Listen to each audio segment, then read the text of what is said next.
I sent my wife's latest ultrasound to my sister, who's a top radiologist, just to share the good news. She called me back immediately, her voice shaking. Get home now.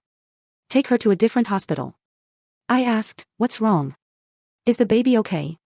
She whispered, don't tell your wife you spoke to me. My heart started racing. You're scaring me. I shouted. Then she said something that left me completely speechless. I thought I had it all, a thriving business, a beautiful home, and a baby on the way with the woman I adored. But in a single, chilling phone call, my entire world wasn't just rocked, it was utterly shattered, revealing a monstrous lie that had been expertly woven around me. Chapter 1, The Illusion of Perfection. At 34, I really felt like I had built the perfect life. My cybersecurity consulting firm was booming, I had this gorgeous house in the suburbs, and Bethany, my wife of 3 years, was supposedly pregnant. 8 weeks along. It was all just ideal. One afternoon, I was in my home office, phone in hand, looking at the ultrasound image on my computer. Bethany called from the kitchen, all cheerful, you should send it to your sister. She'd love to see it. I smiled, clicking the attachment. My older sister, Lee, is this incredible radiologist, one of the best in the country, actually. She'd spent years at Johns Hopkins. If anyone would appreciate the miracle of that grainy image, it was her. I typed out a quick message, guess who's going to be an aunt? 8 weeks along. Beth and I are over the moon.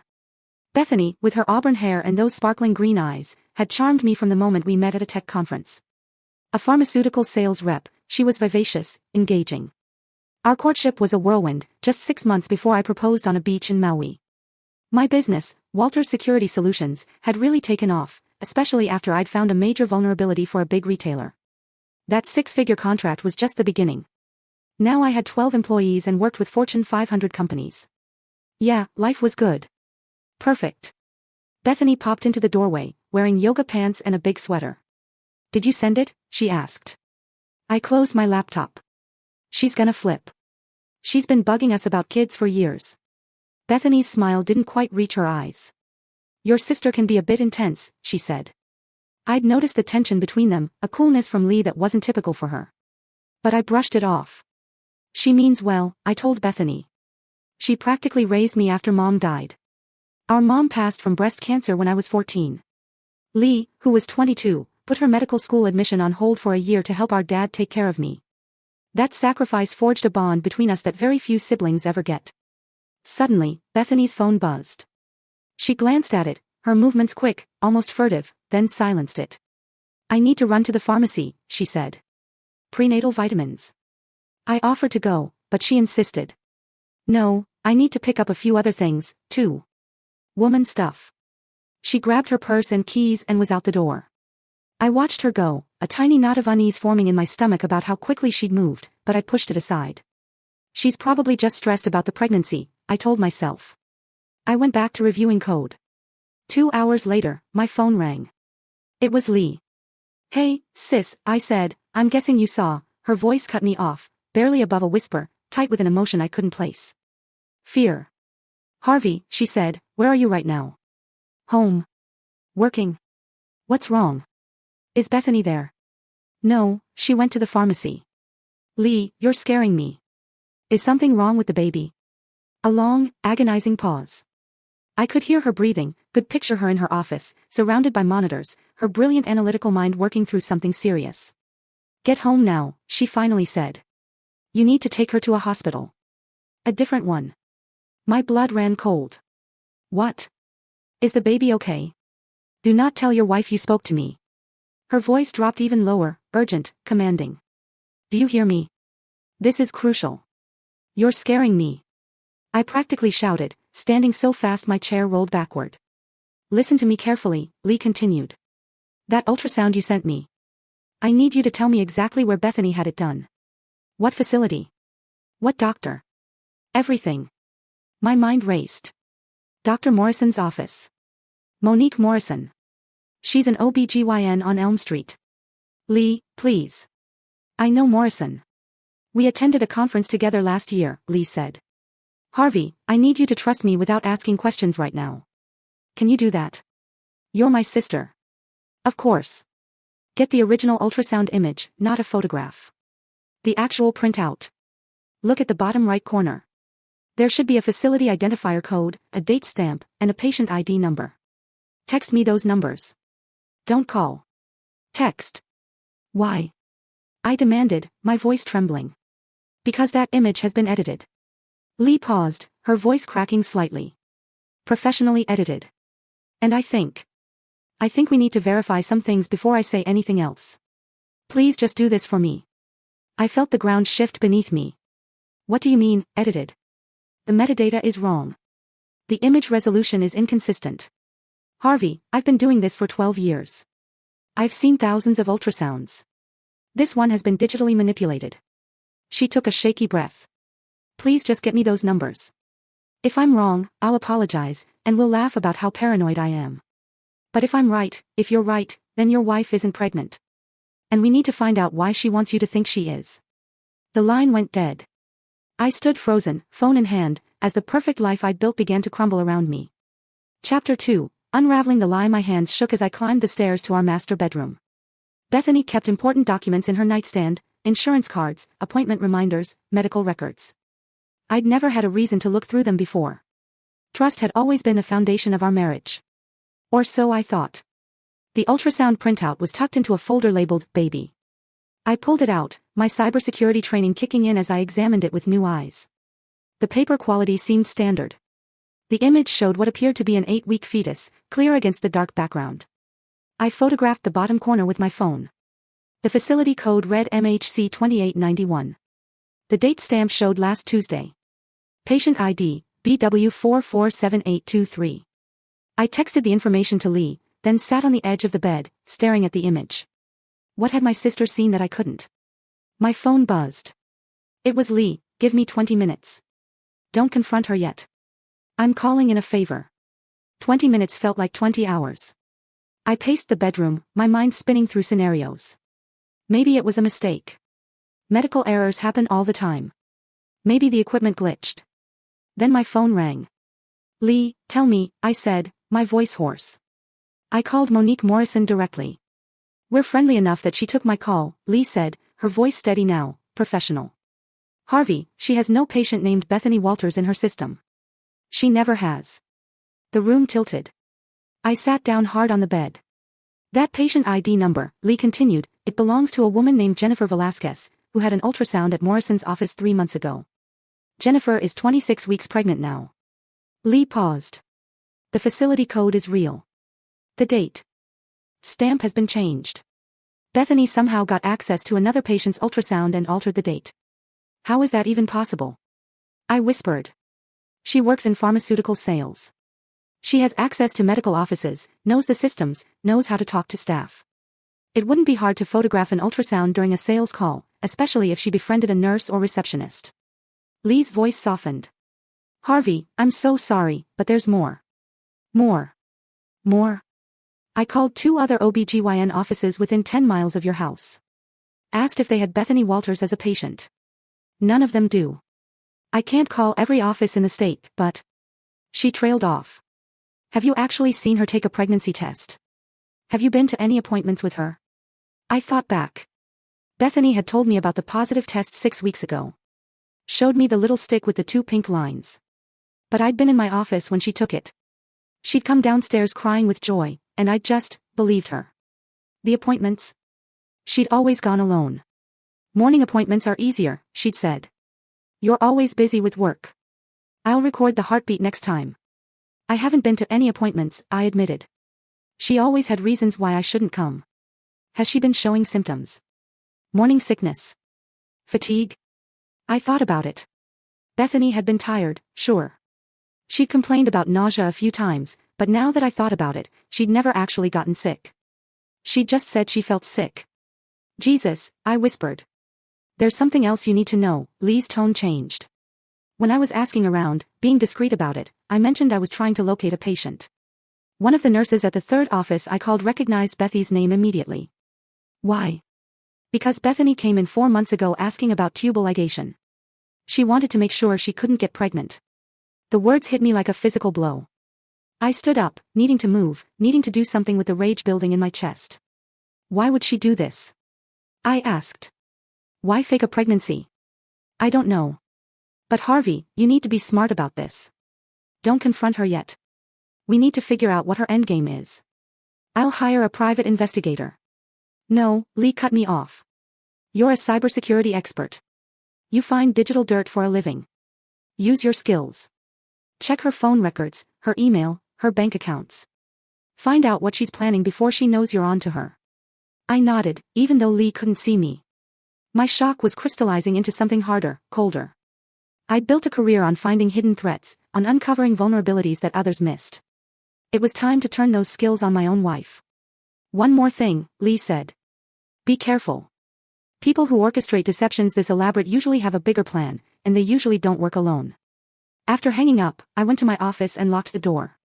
I pulled up my remote access software, the same tools I used for client security audits. I'd set up the home network myself, with admin access to every device connected to it, including Bethany's phone. It took me less than 10 minutes to clone her phone's data to my encrypted server. Text messages, call logs, emails, photos, everything.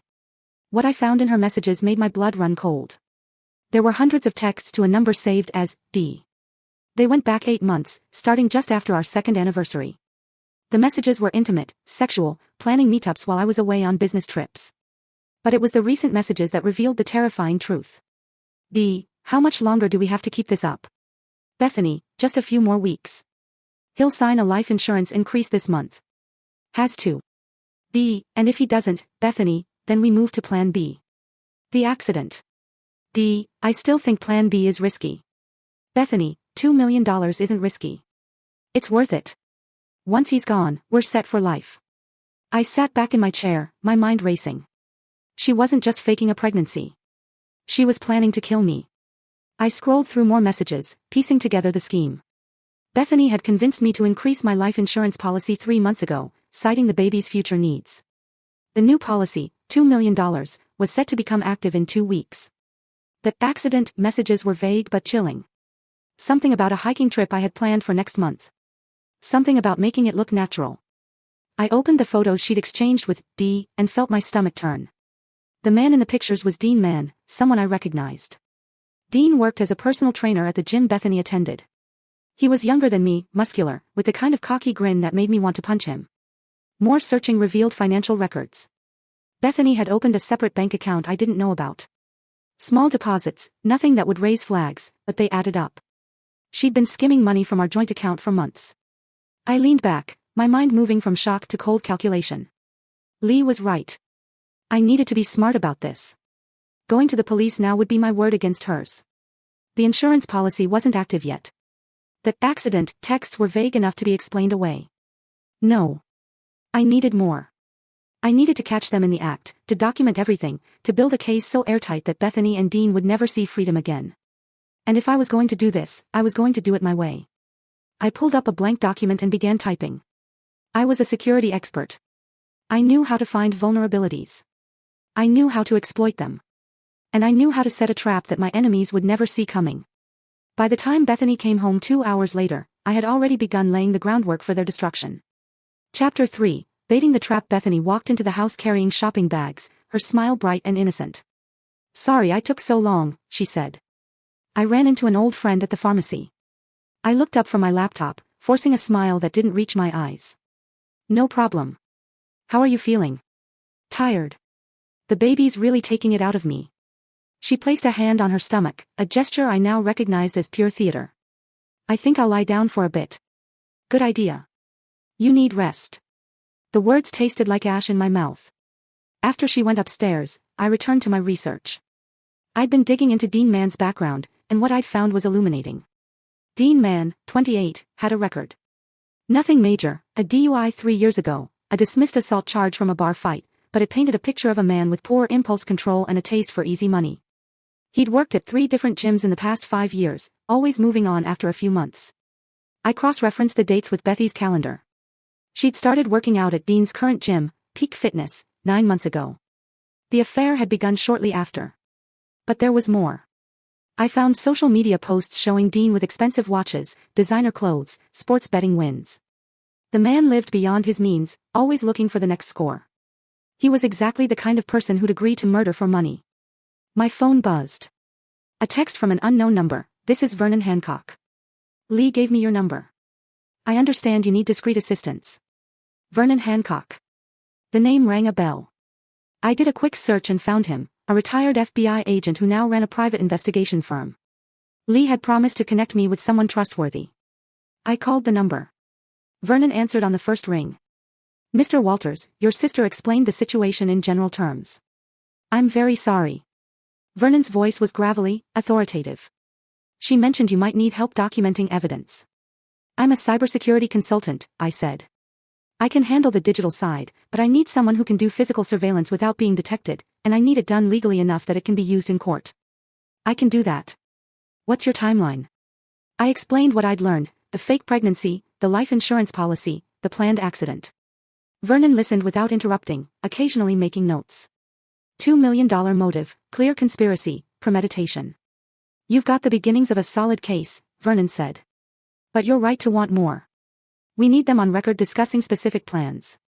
Audio, video, if possible. I can install monitoring software on her phone remotely, I said.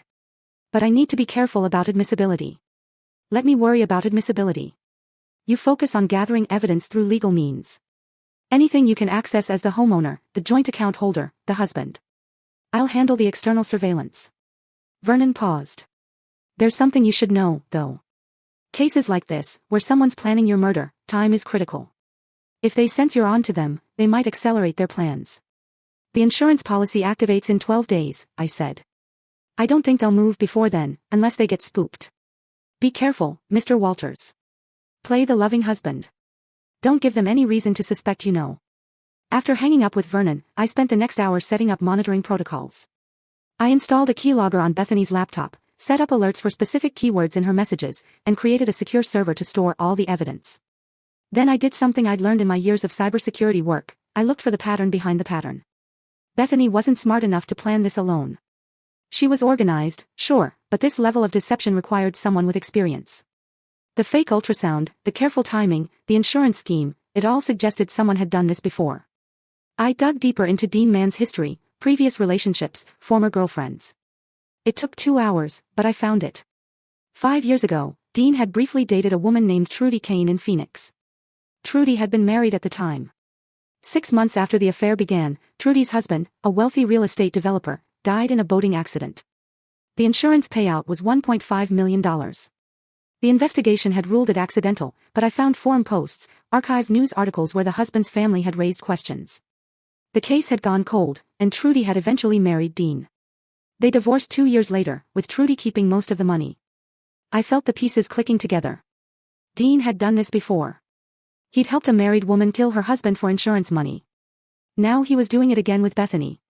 But this time, I wasn't going to end up at the bottom of a lake. I picked up my phone and called Vernon. I need you to look into a woman named Trudy Kane in Phoenix. I think our friend Dean has done this before. On it. In the meantime, I'll start surveillance tomorrow. I've got a female operative who can join Peak Fitness. Get close to Dean. See what he says when he thinks no one important is listening. Perfect. And Vernon, I want to know every detail of their plan, not so I can avoid it. My voice hardened. So I can turn it against them. That night, I lay in bed next to Bethany, listening to her breathe. She'd curled against me, her hand resting on my chest, playing the role of devoted, pregnant wife. I thought about our wedding day, the vows we'd exchanged. Had any of it been real? Or had she been planning this from the start? My phone buzzed with a message. It was from Vernon. Found something interesting about Trudy Kane. She's broke. Declared bankruptcy last year. Dean took her for almost everything in the divorce. I smiled in the darkness. So Dean had a pattern. Seduce married women. Help them kill their husbands. Take the insurance money. Then disappear. He was a professional at this. But I had something Dean and Bethany didn't expect. I had my sister's warning. I had time to prepare. And I had skills they couldn't match. As Bethany slept beside me, dreaming of her $2 million payday, I began planning their nightmare. The trap was set. Now I just needed to bait it perfectly. Chapter 4, Tightening the Net. I spent the next 3 days playing the perfect husband while building my case. Every morning, I kissed Bethany goodbye and told her I loved her. Every evening, I asked about her day and the baby. And every spare moment, I was gathering evidence. Vernon's operative, a woman named Erica Mack, had joined Peak Fitness and befriended Dean within 24 hours. Her reports were damning. Subject is arrogant, Erica texted. Bragged about setting up a big payday to another trainer. Mentioned having a rich boyfriend who's about to have an accident. Direct quote, some guys are just too stupid to see what's coming. I saved everything. The texts, the photos, the timeline. I learned from my years in cybersecurity that the key to catching criminals wasn't just evidence. It was overwhelming evidence. So much that there was no possible defense. No way to explain it away. Vernon called on the 4th day. I found Trudy Kane. She's living in a trailer park outside Phoenix, working as a waitress. I convinced her to talk. And Dean's MO is consistent. He targets women in unhappy marriages, usually with money, builds a relationship, suggests the insurance scheme, helps plan the accident, then takes his cut. Trudy says he has a whole system. Vernon's voice darkened. He's done this at least 3 times that she knows of. Not all of them ended in death. Some of the wives backed out at the last minute, but 2 didn't. I felt cold. He's killed before. Trudy couldn't prove it, and neither could I. The accidents were clean. 1 drowning, 1 hiking fall. Both ruled accidental, but she's certain Dean was responsible. Vernon paused. She also said Dean has a partner. Someone who helps him plan the accidents. Makes them look natural. A partner? Who? She only met him once. Big guy, works as a contractor. Trudy thought his name was Curtis or Kurt something. She said he was scary. Dead eyes. Talked about killing like it was a business transaction. My mind raced. I searched Peak Fitness's website and found it, Kurt Marr, listed as a contractor who'd done recent renovation work on the gym. That's how they'd met. More digging revealed Kurt Marr's history. Former military, dishonorably discharged for reasons sealed in classified documents. Several restraining orders from ex-girlfriends. A pattern of violence barely concealed beneath a veneer of respectability. So, it wasn't just Bethany and Dean. There was a third conspirator, someone who actually knew how to kill and make it look accidental. I called Vernon. I found the partner. Kurt Marr, former military, violent history. We need surveillance on him, too. Already on it. I pulled his work records. He's scheduled to do some repairs on a hiking trail in Black Rock State Park next week. Vernon's voice was grim. I'm betting that's where your accident was supposed to happen. Black Rock State Park. I had mentioned wanting to hike there before winter set in. I told Bethany about it weeks ago, said it would be a nice trip. Before the baby came. She'd encouraged me, told me I should go, that the fresh air would be good for my stress. Now I understood why. Vernon, I need you to check the trail. Find out what they're planning on it. But Harvey, we're running out of time. The insurance policy activates in 7 days. Once it does, they might move fast. I knew Vernon was right, but I needed everything documented, every piece of evidence locked down. I needed to ensure that when this was over, Bethany, Dean, and Kurt would spend the rest of their lives in prison. That evening, Bethany made my favorite dinner, steak and potatoes. She was being extra attentive, playing the doting wife to perfection. You seem stressed, she said, pouring me wine. Maybe you should take that hiking trip. Clear your head before the baby comes. I smiled at her, seeing her clearly for the first time. The way she tilted her head, feigning concern, the slight eagerness in her eyes. She was pushing me toward my death. You know what? You're right. I'll go this weekend. I took her hand. Thank you for being so understanding. She leaned in and kissed me. That's what partners do. We take care of each other. The irony would have been funny if it wasn't so tragic. After dinner, while Bethany was in the shower, I checked the monitoring software. New messages between her and Dean. Bethany, he's taking the bait. Kurt says everything's ready. Dean, make it quick. I don't want him to suffer. Bethany, since when do you care? Dean, I don't. I just don't want any complications. I photographed the messages, adding them to my growing file. Then I saw something that made my blood boil. Photos Bethany had sent to Dean. Pictures of me sleeping, unaware. Pictures of me at my computer, working. She'd been cataloging my routines, my patterns, helping them plan my murder. My phone rang. It was Lee. How are you holding up? She asked. I'm managing. Vernon's been helpful. Harvey, I need to tell you something. Lee's voice was hesitant. I've been thinking about why I never liked Bethany. I couldn't put my finger on it before, but now I realize, she reminded me of someone. A patient I had 3 years ago, a woman who came in claiming she'd been assaulted by her husband. The scans didn't match her story, but she was convincing. I almost believed her. Lee paused. Later, I found out she'd faked the whole thing to get a restraining order so she could clean out their joint accounts before divorcing him. She was a con artist. Bethany's a con artist, I said, the words heavy. I think she's been one for a long time.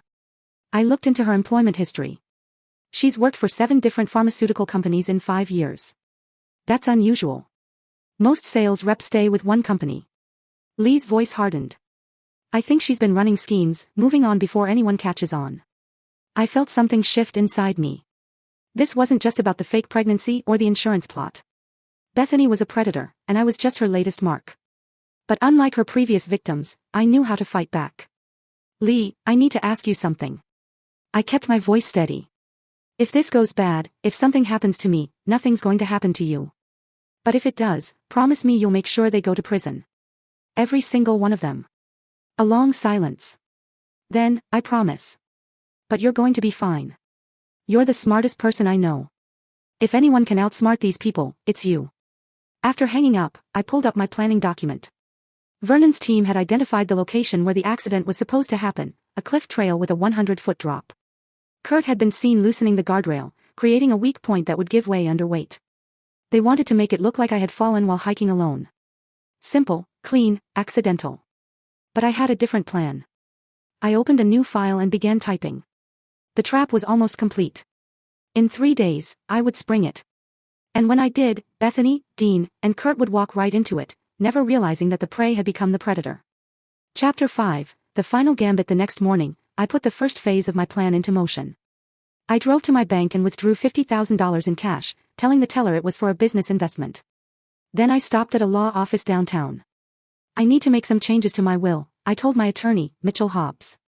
Mitchell, a friend from college, raised an eyebrow. Everything okay? You just updated it 6 months ago. The baby, I lied smoothly. I want to make sure everything's protected if something happens to me.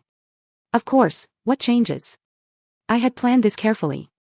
I want to add a clause that if I die within the next year under circumstances that are later determined to be criminal, all assets go to my sister Lee, and a fund should be established to pursue prosecution of any involved parties. Mitchell frowned. That's unusually specific, Harvey. Is there something you need to tell me? Just being cautious. You know how it is. New baby, new responsibilities. I want to make sure Beth and the baby are protected, but also that if anything suspicious happens, there's no financial motive. I kept my tone casual. Call it professional paranoia from too many years in cybersecurity. Mitchell nodded slowly. I'll draft it today. You can sign tomorrow. Perfect. If Bethany knew about the will change, it would throw a wrench in her plans. But I wasn't going to tell her. Not yet. Next, I called the insurance company. I need to verify my policy details, I told the agent. Specifically, I want to confirm the suicide exclusion clause and the 2-year contestability period. The agent walked me through it. The policy had a 2-year contestability period, meaning the company could investigate and deny claims if fraud was suspected during the first 2 years. The suicide exclusion was standard, no payout if the insured killed himself within 2 years of the policy start date. But there was something else I had been counting on. If the circumstances of death were suspicious, the insurance company would launch an investigation before paying out. That investigation could take months, even years. Bethany was counting on a quick payout. She had no idea how many obstacles I was about to put in her path. That afternoon, Vernon called. We've got audio. Erica wore a wire to the gym. Dean talked. What did he say? Everything. He described the whole plan to her, thinking she was interested in him. The hiking trail, the loose railing, how Kurt would be nearby to make sure you actually fell. He even mentioned the insurance money and how he and Bethany were going to split it. Vernon's voice was triumphant. We've got him. And by extension, we've got all of them. Is the audio admissible? Erica is a licensed investigator, and Dean was in a public space. Plus, she's willing to testify. It's solid. Vernon paused. But Harvey, we need to bring in the police now. We have enough for an arrest. Not yet. I need them to make their move. I need attempted murder charges, not just conspiracy. That's risky. If something goes wrong, it won't. Trust me. My voice was steel. I've spent my entire career thinking like hackers, anticipating attacks before they happen. This is just another security breach, and I know exactly how to patch it. That evening, I staged my next move. Over dinner, I told Bethany I'd been to the bank. I withdrew some cash for the hiking trip, I said casually. You know, emergency money in case something happens. Bethany's eyes flicked up, interested. $50,000. For a hiking trip. I was thinking about the baby. What if something happens to me? I want you to have immediate access to funds, not be stuck waiting for insurance or bank transfers. I reached across the table and took her hand. I'm going to put it in the safe. The combination is our anniversary, 08272022. I watched her process this information. Saw the wheels turning. $50,000 in cash, easily accessible, on top of the $2 million insurance. I was sweetening the pot, making the risk even more worthwhile. That's very thoughtful, Bethany said, her voice soft. But I'm sure you'll be fine. You're careful. I hope so. But I'm also a realist. I squeezed her hand. I love you, Beth. I want you and the baby to be taken care of no matter what. She smiled at me. And for a moment, I wondered if there was any guilt behind those green eyes, any regret for what she was planning. But when she leaned in to kiss me, all I saw was calculation.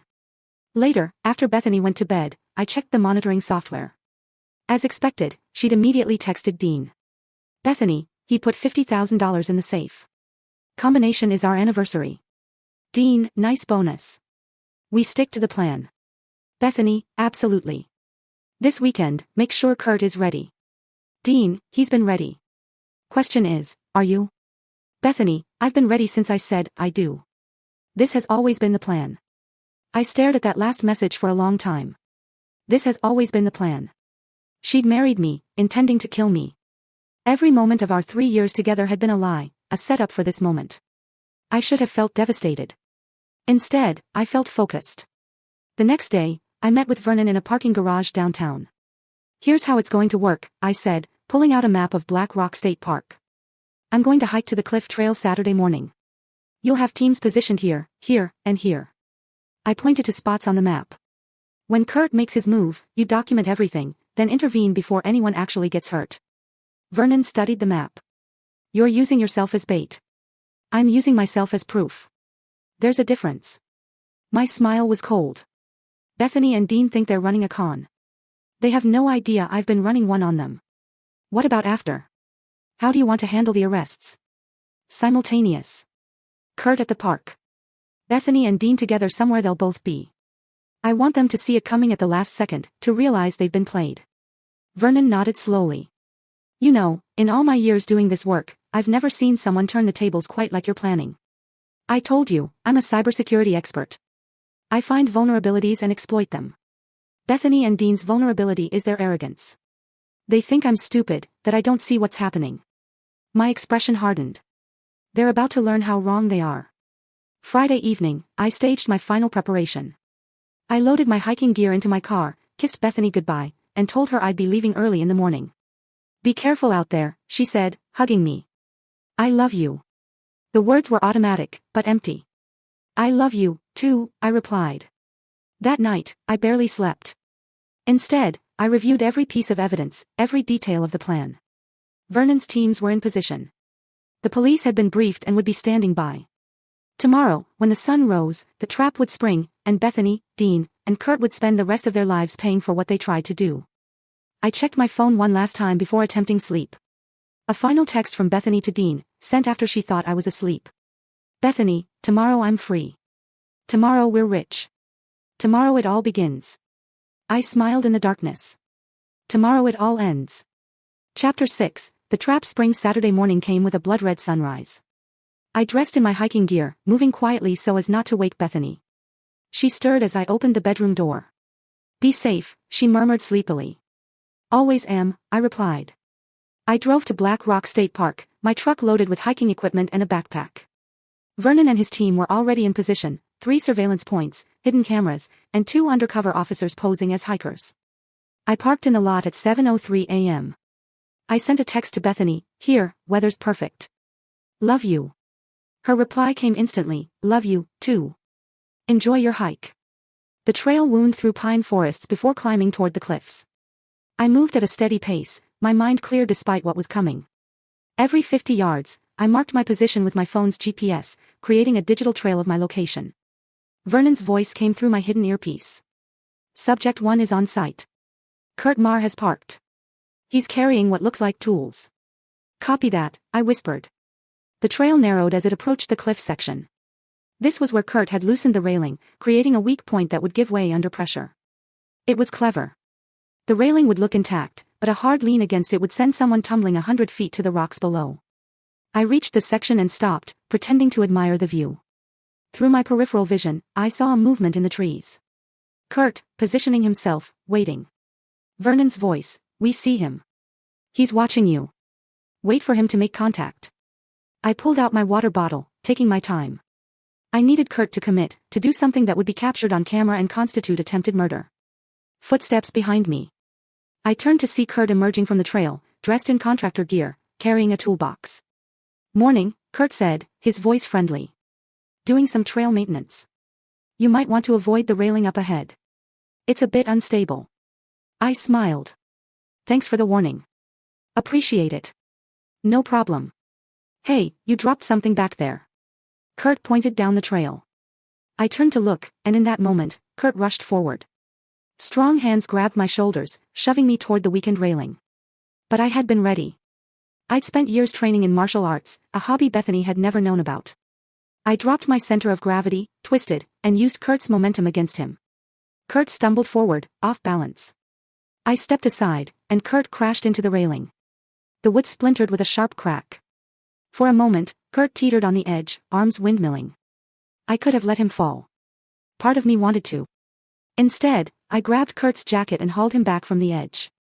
Got you, I said coldly. Vernon's team burst from the trees, weapons drawn. Freeze. Hands where I can see them. Kurt's face went white. What the hell? You're under arrest for attempted murder, Vernon said, pulling out handcuffs. You have the right to remain silent. I stepped back, pulling out my phone. I called Lee. It's done. Phase 1 complete. Are you okay? I'm fine. Better than fine. I looked at Kurt, now being led away in handcuffs. 1 down, 2 to go. Meanwhile, across town, Bethany met Dean at a cafe they'd used before for their secret meetings. She was nervous, checking her phone constantly. Relax, Dean said, sipping his coffee. Kurt knows what he's doing. By noon, Harvey will be just another tragic hiking accident, and we'll be in the clear. I can't help it. I keep thinking something will go wrong. Nothing's going wrong. We've planned this perfectly. Dean reached across the table and took her hand. In a few hours, you're going to be a grieving widow. Then, after a respectful waiting period, you and I ride off into the sunset with $2 million. Bethany smiled, relaxing slightly. You really think it's that easy? It's always been that easy. Trust me, I've done. The cafe door opened. Detective Eric Torres walked in, followed by 3 uniformed officers. Dean saw them first. His face went pale. We need to leave now. But it was too late. Detective Torres approached their table. Badge out. Bethany Walters. Dean Mann. You're both under arrest for conspiracy to commit murder. Bethany's coffee cup slipped from her hand, shattering on the floor. What?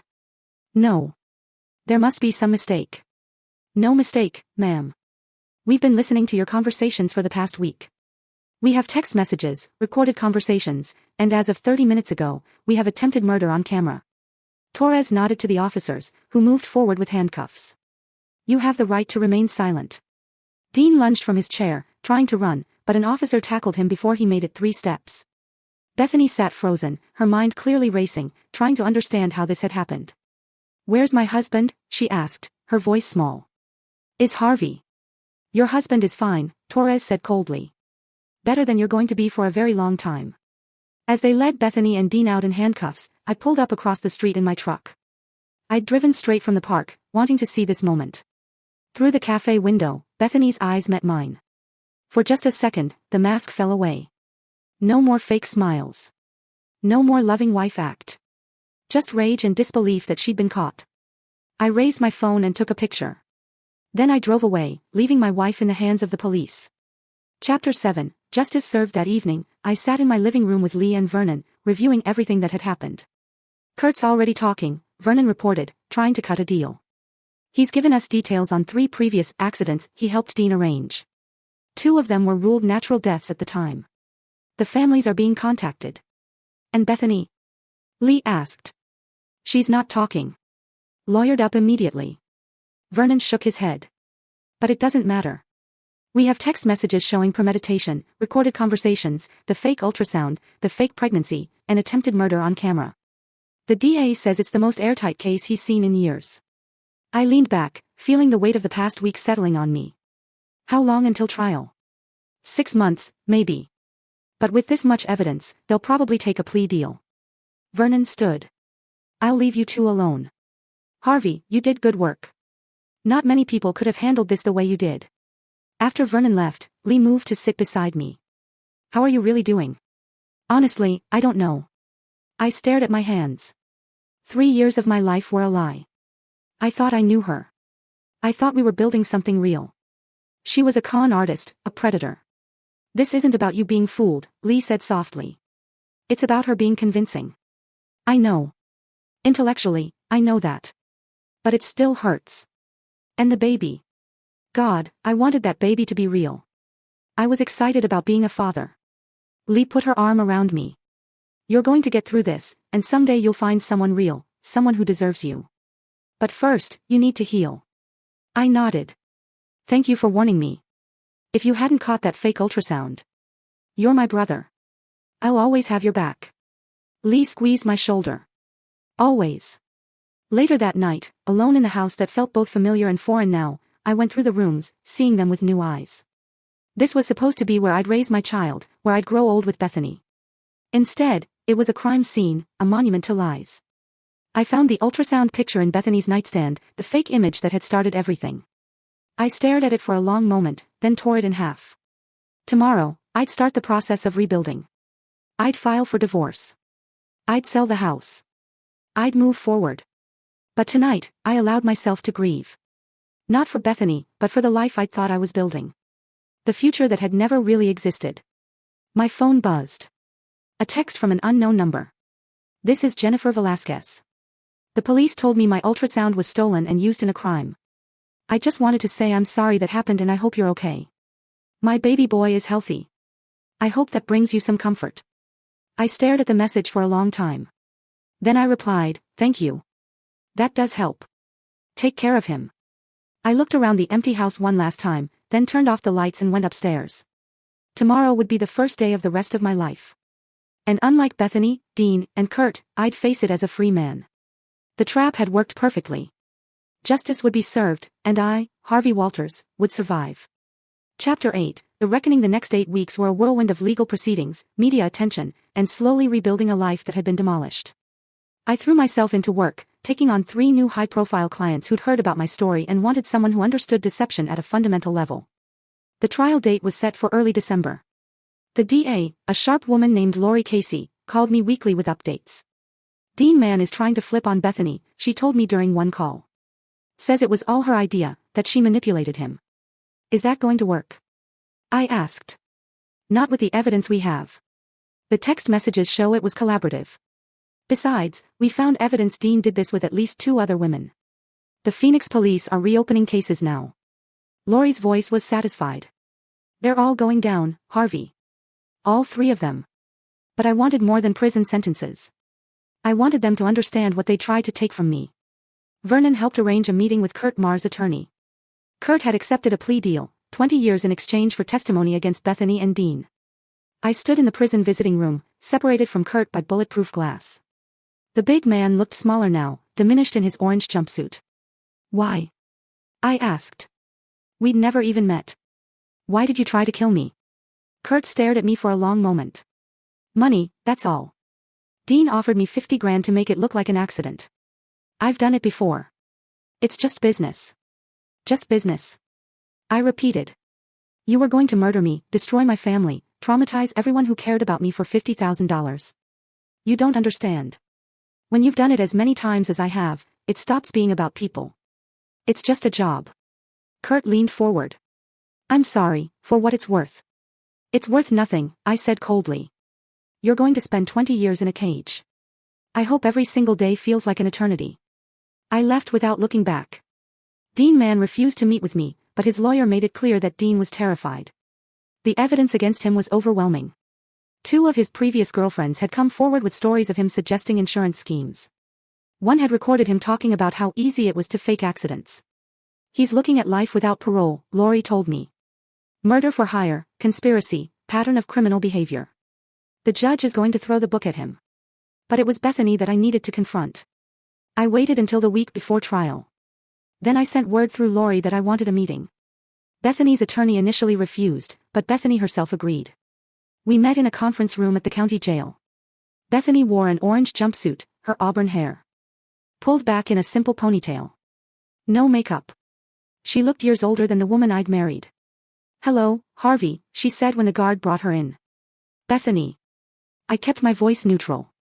We sat across from each other, her attorney beside her, silence stretching between us. "I wanted to see you face to face," I said. "I wanted to understand. Was any of it real? The wedding, the marriage, anything?"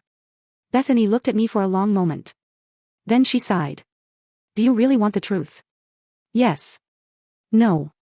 None of it was real." She leaned back in her chair. "I saw you at that conference. Saw the expensive watch. The confident way you talked about your business. I did my research. Successful company, no family except a sister, no children. You were perfect." "Perfect for what?" "For exactly this. You were my retirement plan."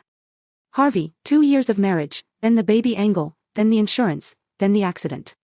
Her voice was matter-of-fact, as if discussing a business proposal.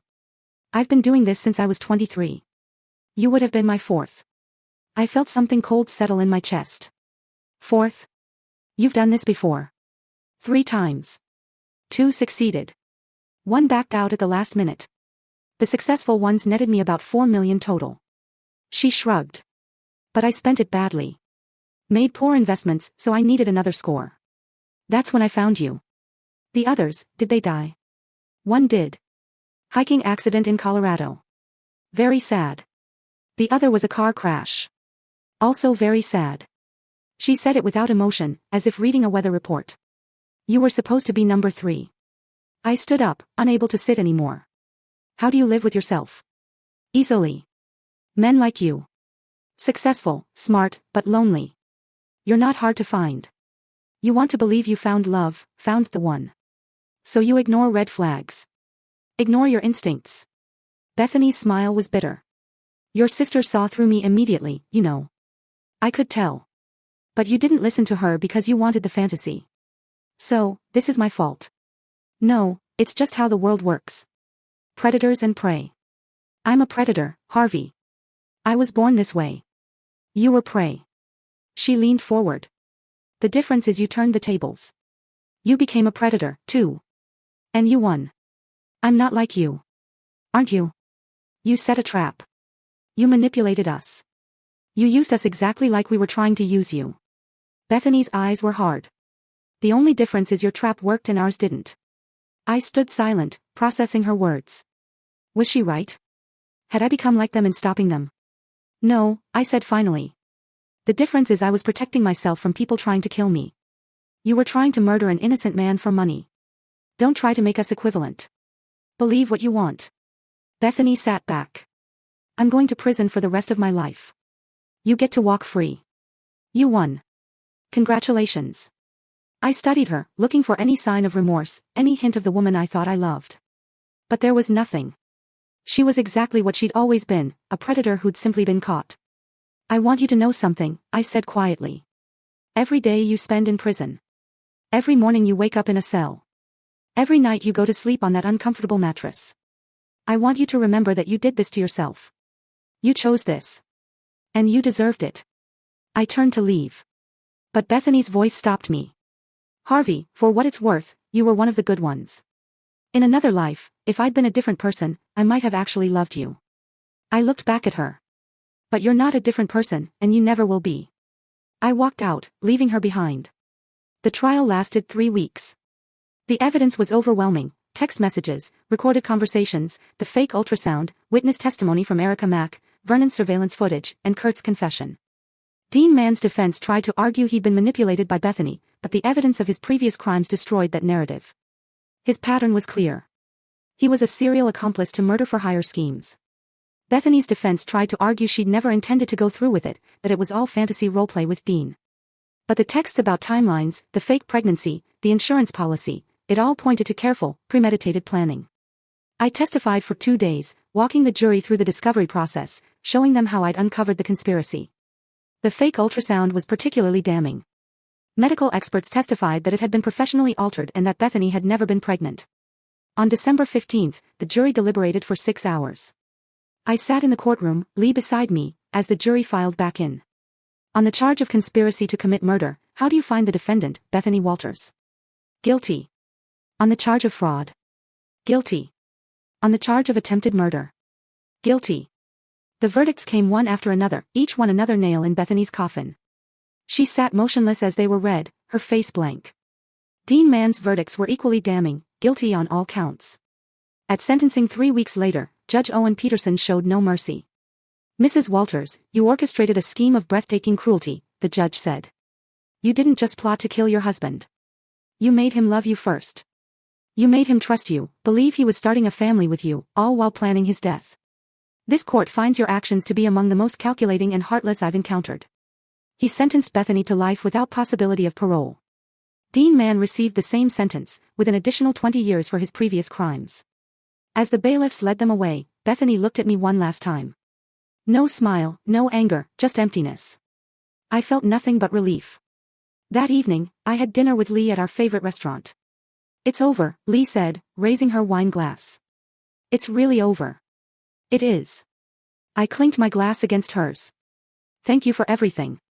If you hadn't caught that fake ultrasound, you would have figured it out eventually. You're too smart not to. Lee smiled.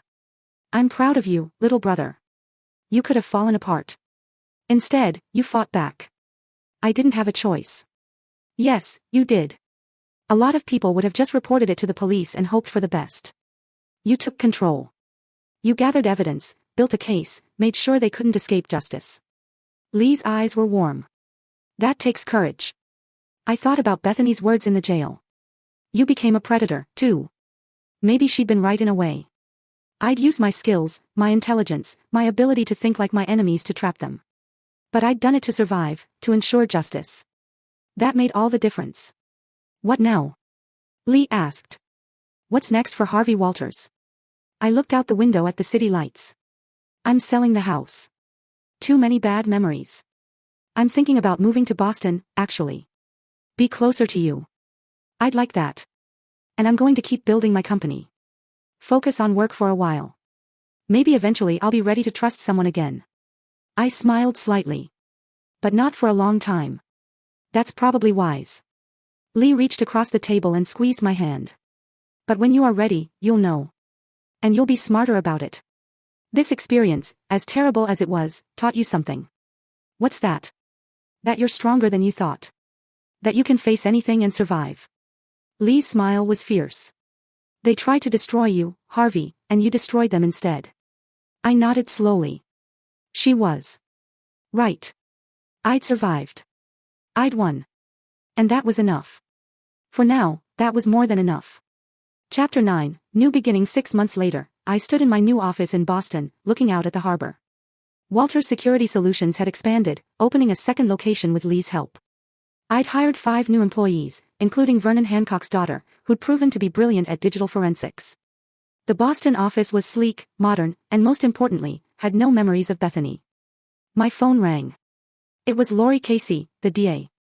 Harvey, I wanted to give you an update. Remember how I said we were investigating Dean Mann's other victims? I remember. We've got justice for 2 of them. The families of the men who died in Colorado and Phoenix are pursuing wrongful death civil suits against Dean's estate. Not that there's much money there, but it's something. Lori paused. We also found 2 other women he was working with. Both are in custody now. Your case opened up a whole network we didn't know existed. I felt a wave of satisfaction. Good. They all deserve to face consequences. There's more. Bethany's been getting letters in prison. We've been monitoring them. Turns out she had a mentor, an older woman, who taught her the con. The FBI is investigating now. How deep does this go? Deeper than we thought. There might be a whole group of women running this kind of scheme. Lori's voice hardened. But because of you, we're shutting it down. You didn't just save yourself, Harvey. You saved future victims. After the call ended, I sat at my desk, processing the information. What I thought was a personal betrayal had been part of something larger, a network of predators targeting vulnerable men. But I'd stopped it. Or at least I'd started the process of stopping it. My intercom buzzed. Mr. Walters, you have a visitor. Says she knew your wife. I frowned. Send her in. A woman in her 40s entered, well-dressed with dark hair and nervous eyes. Mr. Walters. I'm Teresa Bolton. I need to talk to you about Bethany. I gestured to a chair. What about her? Teresa sat down, wringing her hands. I'm her half-sister. We have the same mother. I didn't know about what she was doing until I saw the trial on the news. She looked up, tears in her eyes. I'm so sorry. I need you to know, she wasn't always like this. What do you mean? Our mother. She was like Bethany, a con artist, a grifter. She married 5 times, each husband wealthier than the last. She taught Bethany everything. How to read men, how to manipulate them, how to get what she wanted. Teresa wiped her eyes. I refused to learn. I left home at 18 and never looked back. But Bethany, she embraced it. I leaned back in my chair. Why are you telling me this? Because I want you to know it wasn't your fault. You couldn't have seen it coming. Bethany spent her whole life learning how to be convincing. She practiced on our stepfathers, on family, friends, on anyone she could. Teresa's voice broke. I tried to reach out to her over the years. Tried to get her to leave that life. She wouldn't listen. I appreciate you telling me, I said quietly. But it doesn't change what she did. I know. I'm not asking you to forgive her. She deserves everything she got. Teresa stood.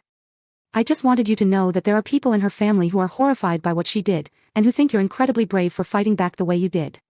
After Teresa left, I sat alone in my office, thinking about the cycle of predation. Bethany had been taught to be a predator by her mother. How many others were out there learning the same skills, targeting the same kinds of victims? But I'd broken that cycle, at least in my own life.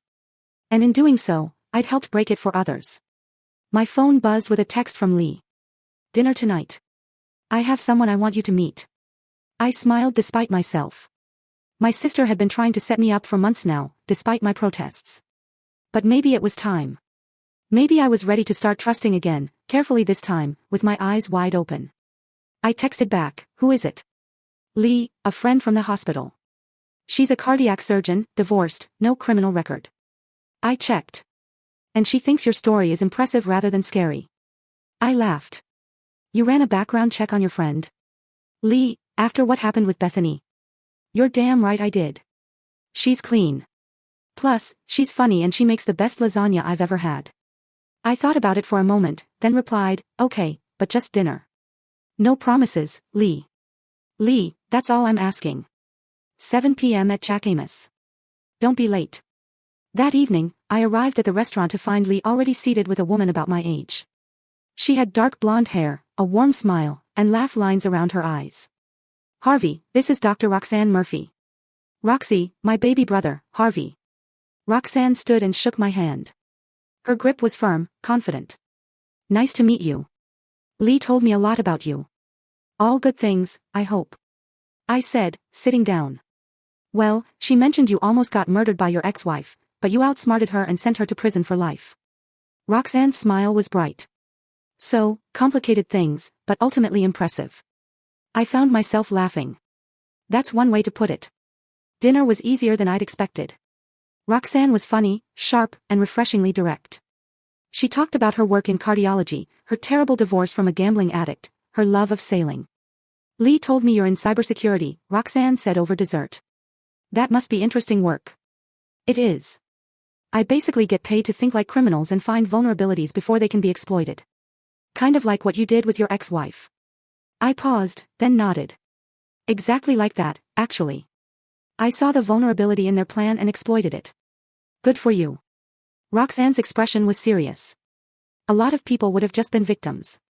You refused to be. They talked for another hour, and when the evening ended, I found myself not wanting it to end. I'd like to do this again, I said as we stood outside the restaurant. I'd like that, too, Roxanne smiled. But fair warning, I'm going to be cautious. My ex really did a number on me. I understand completely. I'm going to be cautious, too. Good. Then we'll be cautiously optimistic together. She squeezed my hand. Good night, Harvey. As I drove home, I felt something I hadn't felt in a long time. Hope.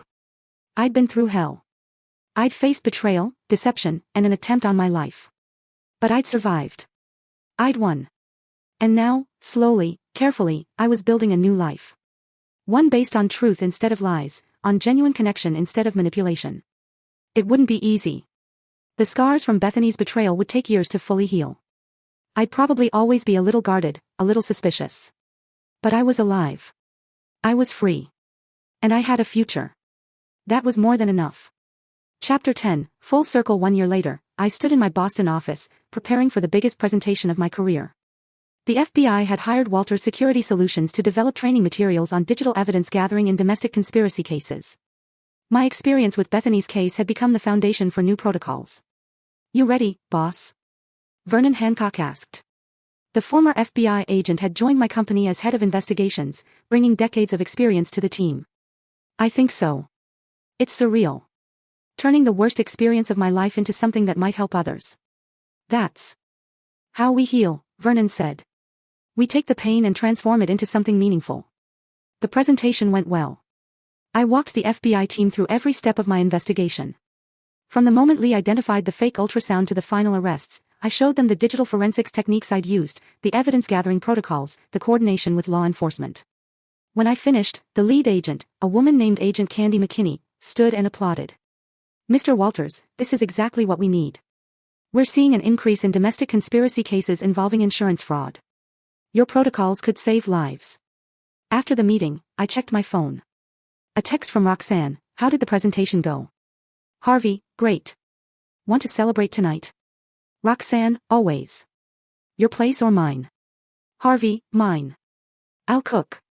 Over the past year, my relationship with Roxanne had developed slowly, carefully. We'd both been burned before. Both carried scars. But we'd built something real, a partnership based on honesty, trust, and genuine affection. Last month, Roxanne had met my colleagues and impressed everyone with her quick wit and intelligence. She'd met Lee dozens of times, the two women forming a close friendship.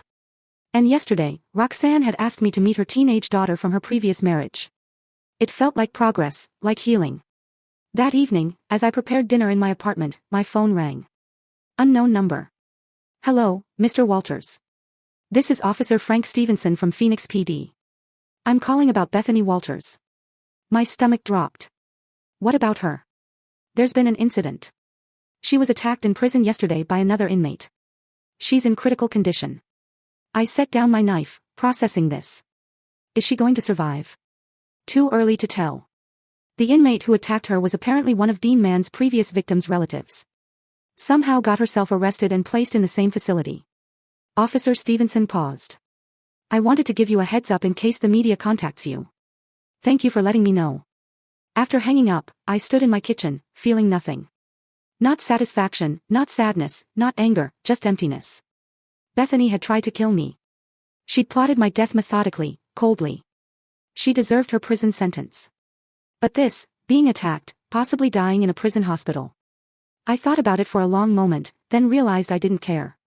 Not in a vengeful way, but in a truly indifferent way. Bethany was part of my past. A chapter that had closed. Whether she lived or died no longer affected me. I'd moved on. When Roxanne arrived an hour later, I told her about the call. How do you feel? She asked, studying my face. I don't. I feel nothing. I shrugged. Is that wrong? No, it means you've healed. Roxanne took my hand. You're not defined by what she did to you anymore. You're defined by what you did next, how you fought back, how you rebuilt, how you turned trauma into triumph. Over dinner, we talked about the future. Roxanne's daughter was applying to colleges. My company was considering expansion to a third city. We discussed maybe taking a vacation together, maybe making our relationship more official. I'm thinking about buying a house, I said. Something with a yard, maybe room for a dog. That sounds nice. Roxanne smiled. Any particular neighborhood? I was thinking something near the harbor. Close enough that I can see the office, but far enough for privacy. I paused. Maybe with enough space for a girlfriend who visits frequently. Roxanne's smile widened. A girlfriend, huh? Anyone in particular? I know a cardiac surgeon who might be interested. I think she'd be very interested. Roxanne leaned across the table and kissed me. In fact, I think she's falling in love with you. The feeling's mutual, I said softly. Later that night, after Roxanne went home, I stood on my balcony, looking out at the city lights. I thought about everything I'd been through. The betrayal, the fight, the victory, the recovery. 2 years ago, my life had fallen apart. But in the rebuilding, I'd become stronger, smarter, more aware. I'd learned to trust my instincts, to value honesty, to fight for myself. Bethany had tried to destroy me. Instead, she'd forged me into someone better. My phone buzzed. A text from Lee. Heard about Bethany. You okay, Harvey? I'm great. Better than great. I'm happy, Lee. Good. That's the best revenge. I smiled. My sister was right. I'd won not just by sending Bethany to prison, but by refusing to let her actions define me. I'd rebuilt my life, found love again, turned trauma into purpose. I was happy, genuinely, deeply happy, and that was the ultimate victory. 3 months later, I received a letter from the prison. Bethany had survived the attack, but was permanently disabled. She'd be spending the rest of her life in a wheelchair in a prison medical facility. I read the letter once, then threw it away. I had better things to think about, like the ring I bought last week, sitting in my desk drawer, waiting for the right moment to give to Roxanne. Like the new contract with Homeland Security, using my protocols to train agents nationwide. Like the house I was closing on next month, 4 bedrooms, a yard, ocean views. Bethany Walters was a ghost, a memory that grew fainter with each passing day. Harvey Walters was alive, thriving, and building a future worth living. The trap had sprung perfectly. Justice had been served, and I had won in every way that mattered. As I walked into my office that morning, Vernon greeted me with a smile. Morning, boss. Big day. The DOJ called. They want to discuss expanding the program to international cases. Let's do it. I settled into my chair, feeling the satisfaction of meaningful work. Let's make sure no one else has to go through what I did. That's the spirit. Vernon paused at the door. You know, when I first met you, you were a victim planning revenge. Now you're a survivor helping others. That's real growth. After Vernon left, I opened my laptop and began working. But first, I pulled up a photo on my phone. Roxanne, laughing at something I'd said, her eyes bright with joy. I'd faced evil and won. I'd been betrayed and survived. I'd lost everything and rebuilt better. The story that had started with a fake ultrasound and a sister's desperate warning had ended with justice, healing, and hope. And as I began my work, helping train agents to catch predators like Bethany before they could destroy more lives, I knew with absolute certainty I'd not only survived, I triumphed.